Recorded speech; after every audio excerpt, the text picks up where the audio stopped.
Get my technology going here. Okay, what'd you think? What'd you hear? I said, generally, happy days are here again. And I say that because the focus of this State of the State was almost entirely on public education funding, and more important, public education reform. And there's so many pieces and parts to it that obviously the devil is going to be in the detail as to what exactly it all means for us. And anything that the governor does and the General Assembly does right now is going to have to take place over time.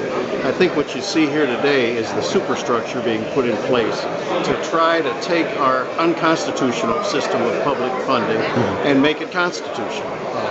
And that's a challenge because we've been living with the present system for 20, 30 years. So I applaud the governor for coming out publicly, saying that he was going to take on this huge issue, and then doing it. Not only doing it, but doing it in a very thoughtful manner. He took his first 2 years and went around this state gathering opinions from everybody.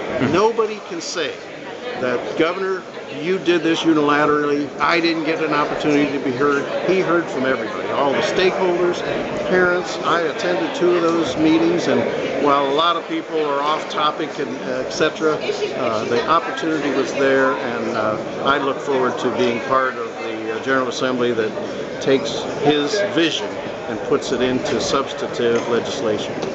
Did you hear anything today that you didn't like? No, I didn't. You talk about teachers, teachers being the center, the kids being the center. These are all good things.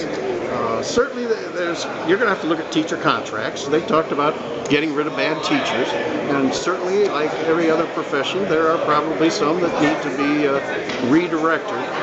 I don't think that certainly that the governor or anybody else is going to violate contracts that are under collective bargaining bills.